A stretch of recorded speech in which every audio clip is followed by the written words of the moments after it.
ఇటు సిద్దిపేట జిల్లాలో అధికార పార్టీ నేతలు బరి తెగించారు. రౌడీ మూకల్లా రచ్చిపోతూ గ్రామాల్లో విధ్వంసాలకు తెగపడుతున్నారు. ఇటు కుకునూరుపల్లి మండలం లకుడారంలో గ్రామ పంచాయతీ ఆఫీసులోని ఫర్నిచర్లోనూ కాంగ్రెస్ నేతలు ధ్వంసం చేశారు. ఇటీవల జరిగిన సర్పంచ్ ఎన్నికల్లో అక్కడ బీఆర్ఎస్ అభ్యర్థి విజయం సాధించారు. సర్పంచ్ తో పాటు వార్డు మెంబర్లుగా కూడా గులాబీ పార్టీ నాయకులే గెలుపొందారు. దీంతో కక్షగట్టిన హస్తం నాయకులు అతను కోసం ఎదురు చూస్తున్నారు. తాజాగా డీసీసీ అధ్యక్షులు నర్సారెడ్డి పుట్టినరోజు వేడుకలకు గ్రామ పంచాయతీ ఆఫీసులోని ఫర్నిచర్ ను బలవంతంగా తరలించేందుకు కాంగ్రెస్ నేతలు ప్రయత్నించారు.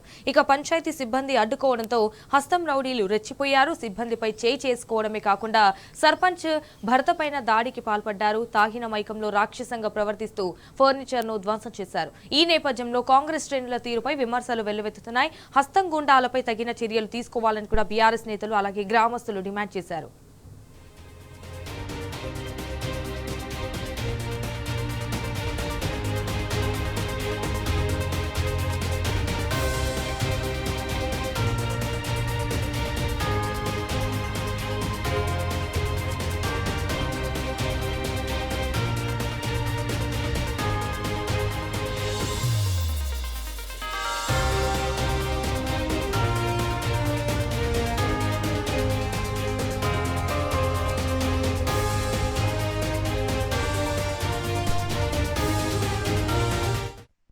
రైట్, ఇదే విషయానికి సంబంధించి మరిన్ని డీటెయిల్స్ మా ప్రతినిధి రంగచారి ఫోన్ ద్వారా అందిస్తారు.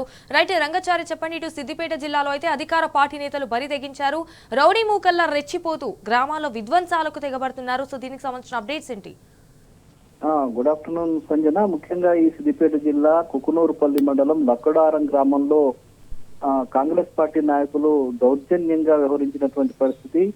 వాళ్ళ అధికారాన్ని అడ్డు పెట్టుకుని అక్కడ ఉన్నటువంటి గ్రామ పంచాయతీ వద్దనే ఏకంగా మాజీ డీసీసీ అధ్యక్షుడు నర్సారెడ్డికి సంబంధించిన జన్మదిన వేడుకలను జరపడం కోసం ప్రయత్నం చేసినటువంటి పరిస్థితి నిన్న జరిగింది. అయితే నిన్న నర్సారెడ్డికి సంబంధించిన జన్మదినం జరిగింది. ఈ నేపథ్యంలో నిన్న సాయంత్రం ఆ గ్రామానికి సంబంధించిన కాంగ్రెస్ పార్టీ నాయకులు కొంతమంది గ్రామ పంచాయతీ కార్యాలయంలోకి వెళ్లి ఆ గ్రామ పంచాయతీ కార్యాలయ ఫర్నిచర్ ని తీసుకొచ్చి ఆ ఫర్నిచర్ ని ఉపయోగించుకుని ఆ ముందటనే జన్మదిన వేడుకలు జరపడానికి వాళ్ళు ప్రయత్నం చేస్తున్నారు. నర్సారెడ్డికి ఎలాంటి అధికారికంగా ఏ పదవి లేదు. కేవలం డీసీసీ అధ్యక్షుడు గతంలో పనిచేశారు.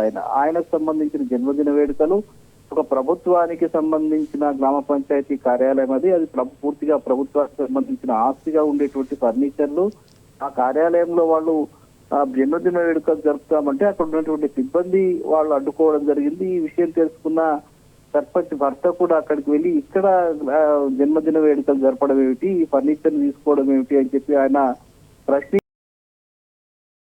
మీద దాడి చేసి సర్పంచ్ భర్త మీద దాడికి ఉపక్రమించి అట్లాగే ఆ ఫర్నిచర్ ను పూర్తిగా ధ్వంసం చేసినటువంటి పరిస్థితి లకుడారం గ్రామంలో నిన్న సాయంత్రం చోటు చేసుకున్నది. కాంగ్రెస్ పార్టీ నాయకులంతా కూడా తప్పతాగి అక్కడికి వెళ్లి ఒక ప్రభుత్వ కార్యాలయంగా భావిస్తున్నటువంటి గ్రామ పంచాయతీ కార్యాలయంలో అధికార పార్టీకి సంబంధించిన ఒక నాయకుని జన్మదిన వేడుకలు జరుపుతామని చెప్పడము, వద్దని చెప్పినందుకు ఆ ఫర్నిచర్ ను ధ్వంసం చేయడం అనేది పూర్తిగా ఈ అధికార పార్టీ దౌర్జన్యాలకు ఒక పరాకాష్ఠగా మనం చెప్పుకోవచ్చు. ఆ గ్రామానికి సంబంధించిన ప్రజలంతా కూడా ఈ రోజు తెల్లవారుజాము నుంచి పెద్ద ఎత్తున ఆందోళనకు దిగినటువంటి పరిస్థితి. కాంగ్రెస్ పార్టీ నాయకులు ఇంత బరితెగించి ప్రభుత్వానికి సంబంధించిన ఆస్తిని ధ్వంసం చేయడం ఏమిటని చెప్పి వాళ్ళు ప్రశ్నిస్తున్న పరిస్థితి అక్కడ కనిపిస్తుంది. ఇటీవల జరిగినటువంటి గ్రామ పంచాయతీ ఎన్నికల్లో కుకునూరుపల్లికి సంబంధించిన 14 గ్రామాలు ఉంటే 14 గ్రామాల్లో 12 గ్రామాలు బీఆర్ఎస్ పార్టీకి సంబంధించిన బలపరిచిన అభ్యర్థులు సర్పంచులుగా విజయం సాధించారు. ఈ లకుడారం గ్రామంలో కూడా మొత్తం 10కి 10 వార్డు సభ్యులు అట్లాగే గ్రామ సర్పంచ్ కూడా బీఆర్ఎస్ పార్టీకి సంబంధించిన బలపరిచిన అభ్యర్థి మహిళా అభ్యర్థి విజయం సాధించడం జరిగింది. ఇది జీర్ణించుకోలేనటువంటి ఆ గ్రామానికి సంబంధించిన కాంగ్రెస్ పార్టీ నాయకులు గత కొద్ది రోజులుగా గ్రామంలో అరాచకాలు సృష్టిస్తున్నటువంటి పరిస్థితి. ఏదో ఒక గొడవ చేసి సర్పంచ్ ని ఏదో ఒక ఇబ్బంది పెట్టి వార్డు సభ్యుల్ని ఏదో ఒక రకంగా ఇబ్బంది పెట్టి గ్రామ పరిపాలనను ముందుకు సాగకుండా చేయాలనే లక్ష్యంతో కొద్ది రోజులుగా ఆ గ్రామంలో కాంగ్రెస్ పార్టీకి సంబంధించిన నాయకులు పనిచేస్తున్నట్టుగా అక్కడ ఉన్నటువంటి నాయకులు ప్రజలు ఆరోపిస్తున్నటువంటి పరిస్థితి ఉంది. ఏదో ఒక మిమ్మల్ని మేము పని చేయనియము, వచ్చే ఇందుకు కూడా మిమ్మల్ని గ్రామ పంచాయతీ కార్యాలయంలో కుర్చీలో కూడా మీ సర్పంచ్ని కూర్చొనివ్వము, వార్డు సభ్యుల్ని కూడా దాంట్లో కూర్చొనివ్వము అని చెప్పి బహిరంగంగానే కాంగ్రెస్ పార్టీకి సంబంధించిన నాయకులు ప్రగల్భాలు పలుకుతున్నటువంటి పరిస్థితి అక్కడ ఉంది. బెదిరింపులకు గురి చేస్తున్నటువంటి పరిస్థితి అక్కడ కనిపిస్తుంది. వార్డు సభ్యులను బెదిరింపులకు గురి చేయడము, సర్పంచ్ను బెదిరింపులకు గురి చేయడము, ఉప సర్పంచ్ను బెదిరింపులకు గురి చేయడము, అక్కడ బీఆర్ఎస్ మద్దతుదారులుగా ఉన్నటువంటి వ్యక్తుల్ని, కార్యకర్తల్ని కూడా వాళ్ళు బెదిరింపులకు గురి చేస్తున్నటువంటి పరిస్థితి ఆ గ్రామంలో కొద్ది రోజులుగా కొనసాగుతుంది. ఈ విషయమై మండల బీఆర్ఎస్ పార్టీకి సంబంధించిన రవీందర్ అడ్డుకోవడం జరిగింది. ఆయన కూడా ప్రశ్నించడం జరిగింది. తక్షణమే ఆ కాంగ్రెస్ పార్టీకి సంబంధించిన నాయకులపై కేసులు నమోదు చేయాలని చెప్పారు. అట్లాగే ప్రభుత్వ కార్యాలయం, గ్రామ పంచాయతీగా ఉన్నటువంటి ఫర్నిచర్ ధ్వంసం చేయడం పూర్తిగా అది ప్రభుత్వ వ్యతిరేక చర్య కాబట్టి ప్రభుత్వ కార్యాలయానికి సంబంధించిన ఫర్నిచర్ ధ్వంసం చేసినటువంటి కాంగ్రెస్ పార్టీ నాయకుల మీద కేసులు నమోదు చేయాలని చెప్పి దేవి రవీందర్ డిమాండ్ చేయడం జరిగింది. Sanjana. All right Rangachari, thank you for the updates.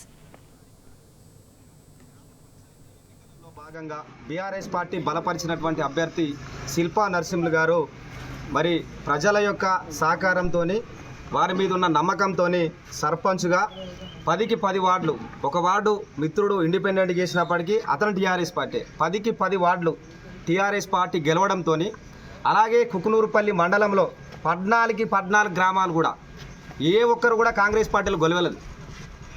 14 గ్రామాలలో 12 గ్రామాలు టీఆర్ఎస్ పార్టీ సర్పంచులు అభ్యర్థులు గెలవడం జరిగింది. ఈరోజు ఒక మా ఊరే కాదు, ఈ మండలం మొత్తంలో కూడా ఒక అరాచకాలు సృష్టిస్తూ గ్రామ పంచాయతీపై దాడి అంటే అది గ్రామ ప్రజలపై జరిగినటువంటి దాడి, మండల ప్రజలపై జరిగినటువంటి దాడి, గ్రామ పంచాయతీకి సంబంధించినటువంటి ఆఫీసులోకి అక్రమంగా చొరబడి గ్రామ పంచాయతీ సిబ్బంది అడ్డుకుంటున్నప్పటికీ టేబుల్స్ బయట తీసుకొచ్చి ఎత్తేసి మీరు ఎలా చేస్తారా పరిపాలన, 5 సంవత్సరాలు మా ప్రభుత్వమే ఉంటుంది, మీ అంత చూస్తామని చెప్పి బెదిరింపులకు గురి చేస్తూ ఇక్కడనే కాదు నామినేషన్ వేసిన నాటి నుండి ఈ రోజు వరకు కూడా అనేక అరాచకాలు సృష్టిస్తూ ప్రభుత్వం మాది ఉంది, మీరేం చేస్తారు, మీరు ఏం పోతారు అని చెప్పి అనేక రకాలుగా ఇక్కడ గెలిచినటువంటి సర్పంచ్ను, వార్డు మెంబర్లను ఇబ్బందులకు గురి చేస్తూ, భయాందోళనలకు గురి చేస్తూ, ఫోన్లు చేస్తూ వాళ్ళని బెదిరించడం. రాత్రి అబ్బాయికి ఫోన్ చేసి బెదిరించిండు, ఇంకో అబ్బాయికి ఫోన్ చేసి బెదిరించిండు. ఎట్లా చేస్తారా మీరు, ఎట్లుంటారా మీరు అని. అసలు ఏడున్నాం మనము? మెదక్ జిల్లాలో ఉన్నామా, సిద్దిపేట జిల్లాలో ఉన్నామా, తెలంగాణ జిల్లాలో లేమా, లేకపోతే మహారాష్ట్ర, ఉత్తరప్రదేశ్ అట్లాంటి రాష్ట్రాలలో ఉన్నామా? గౌరవ సిపి గారికి నేను రిక్వెస్ట్ చేస్తా ఉన్నా, దండం, మీరు ఈ సిద్దిపేట జిల్లాకు వచ్చినప్పటి నుండి శాంతి భద్రతలు పూర్తి స్థాయిలో కాపాడే ప్రయత్నం 100% మీరు చేస్తున్నారు. కానీ ప్రత్యేకంగా మా గ్రామానికి సంబంధించి జరుగుతున్నటువంటి సంఘటన మీద పూర్తి స్థాయిలో విచారణ జరపాల్సినటువంటి అవసరం ఉన్నది. శిల్పా నరసింహులు, నేను లగ్డారం గ్రామ సర్పంచ్ని. రాత్రి ఏం జరిగిందనంటే నర్సారెడ్డి పుట్టినరోజు సందర్భంగా కేక్ కట్ చేద్దామని గ్రామ పంచాయతీలో ఉన్న టేబుల్స్ని తీసుకొచ్చి కాంగ్రెస్ నాయకులైన వాళ్ళు టేబుల్స్ బయటకు తీసుకొచ్చి కేక్ కట్ చేద్దామని చూసిర్రు. అది లోపల ఉన్న వాళ్ళు చేసుకోవచ్చు, కాకపోతే ఏందని పర్మిషన్ తీసుకొని చేసుకోవాలి. కాకపోతే ఎవరి పర్మిషన్ సర్పంచ్ది కానీ ఎవరిది కానీ తీసుకోలేదు. లోపల ఉన్న ఫర్నిచర్ని ధ్వంసం చేయడం జరిగింది, సర్పంచ్ చైర్ని తన్నడం జరిగింది. లోపల అంత లేడీ సర్పంచ్ ఉన్నారు కాబట్టి లేడీస్ని గలీజ్గా తిట్టడం వల్ల నా భర్త అయిన సర్పంచ్ భర్తను కూడా అనవసరంగా తిడుతున్నారు. ఇక్కడ మేము గెలిచినప్పటి నుండి చూస్తున్నాము, మమ్మల్ని టార్గెట్ చేస్తున్నారు. కనీసం రోడ్ నుండి బయటకి రావాలంటేనే భయం వేస్తుంది. మాకు కూడా పోలీస్ ప్రొటెక్షన్ అనేది కావాలి. గెలిచినప్పటి నుండి పోలీసులు మార్నింగ్ నైట్ రెగ్యులర్గా వాళ్ళు ఇక్కడే ఉంటున్నారు. ఈ కాంగ్రెస్ రావడం వల్ల ఏమో నాకు తెలియదు కానీ ఇక్కడ మొత్తం అది వాళ్ళదే రాజ్యం వెళ్తుంది. మేము గెలిచింది ఒక వారం రోజులు అవుతుంది. డైలీ మార్నింగ్ నైట్ 2 సార్లు గొడవలు అవుతున్నాయి. మా వాళ్ళకు మాత్రం ప్రొటెక్షన్ కావాలి. నార్మల్గా కేక్ కట్ చేయడానికి వచ్చిర్రు, కాకపోతే ఏందనంటే వీళ్ళు రావడం వల్ల మా భర్తను కూడా తిట్టడం, మీదికి రావడం, దూషించడం జరుగుతుంది. మాకు పోలీస్ ప్రొటెక్షన్ కావాలి. ఖచ్చితంగా మా పాలక వర్గాన్ని కూడా కొంచెం సేఫ్ చేయాలనేసి అనుకుంటున్నాను.